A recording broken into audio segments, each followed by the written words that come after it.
Welcome to Turn Riding Fear Around podcast. Simple methods to overcome fear and start riding again.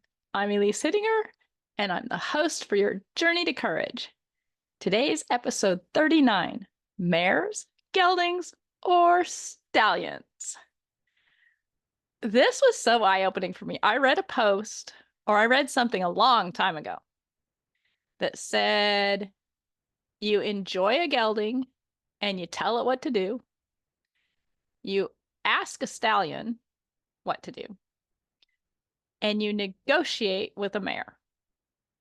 And that really stuck with me. My first pony was a 2-year-old Shetland pony colt. And we had him gelded, but I trained him. I was only 5. I trained him to trail ride. I knew nothing about horses. My parents were sailors. I really had to learn how to communicate with a 2-year-old colt. And I really had to be present, and I had to ask. And then I had to wait for his answer. I couldn't just bowl in there and tell him what to do. I had to adjust for the fact that he needed to think about it, and he would say yes or no. And so I started off with a colt, and it really taught me to listen. I could ask him what to do, but I had to listen to him say yes or no. And once I figured out that I was giving him time to answer, we had a great relationship. And after he was gelded, I could tell him a little bit more what to do.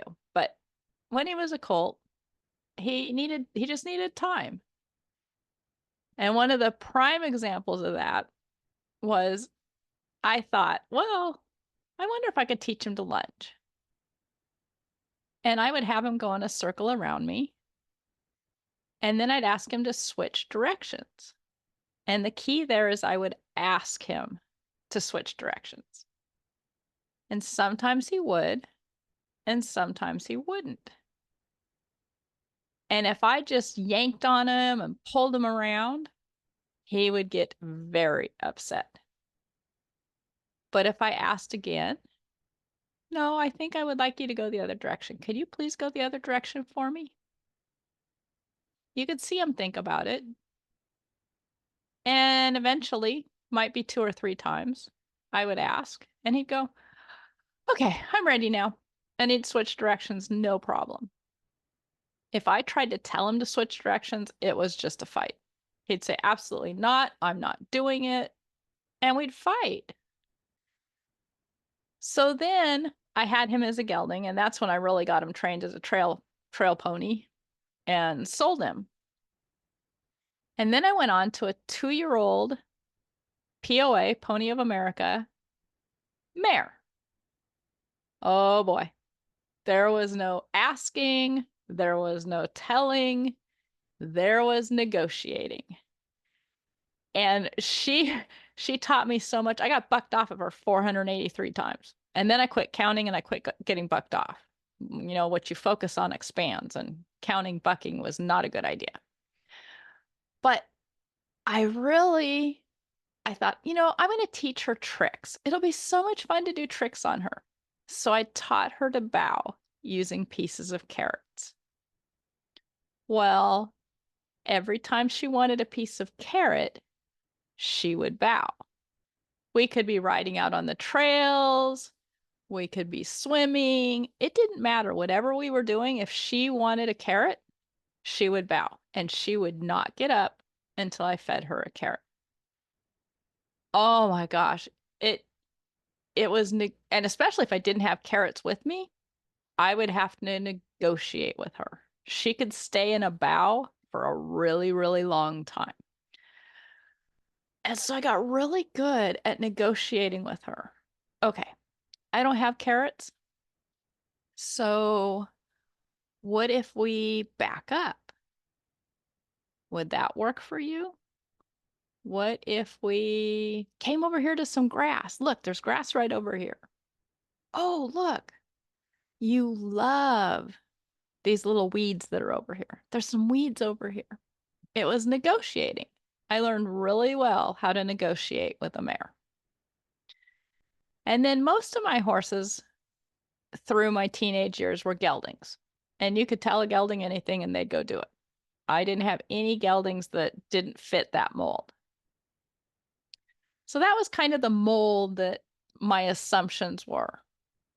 With a stallion you ask, with a gelding you tell, and with a mare you negotiate. But what happens when we need to adjust those methods? And a prime example of that was when we were evacuating from a fire. And I had to get the mares onto the trailer, and the mares were having none of it. I had to adjust my methods because we didn't have time to negotiate. Those horses had to get on that trailer and they had to get on that trailer now. We didn't have 10 minutes. The fire was heading our way. We had to get them on. So what do? You have to get creative. You've got to adjust your methods. And I remembered seeing somebody put a towel over the horse's eyes. And that's what we did. We grabbed towels as fast as we could. We put the towels through the halters and we made those mares go on that trailer. There was no negotiating at that point. We had to adjust our methods. And this can be true anytime. If you're out on a trail ride and you're getting into a hairy situation, maybe there's a steep cliff that your horse is getting too close to the edge, there are times you cannot negotiate with a mare. You are going to have to make sure you can tell that mare what needs to happen, whether it be by shifting focus, making her back up, whatever. And I would suggest you practice adjusting your methods when you're not in a dangerous situation. And you don't have to use it all the time. Most of the time, you negotiate with the mare, but you do have to make sure you can adjust your methods. With a gelding, they're usually pretty easy.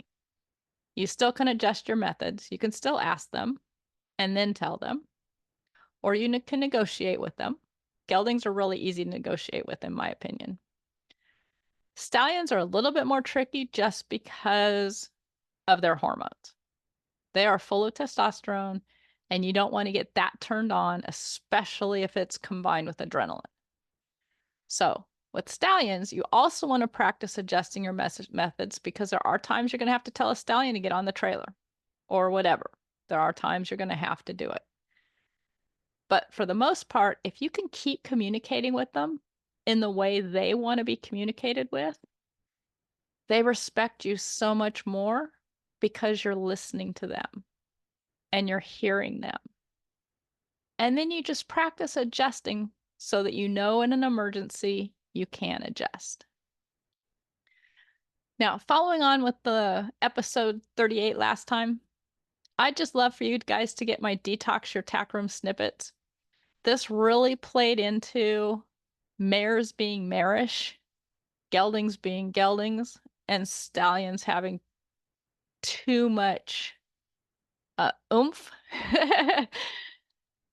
It really does help to watch the ingredients you're using on them, feeding them, around them, environmental. So I'd love to have you check out my Detox Your Tack Room snippets, and it'll help you with your communication. See you guys later.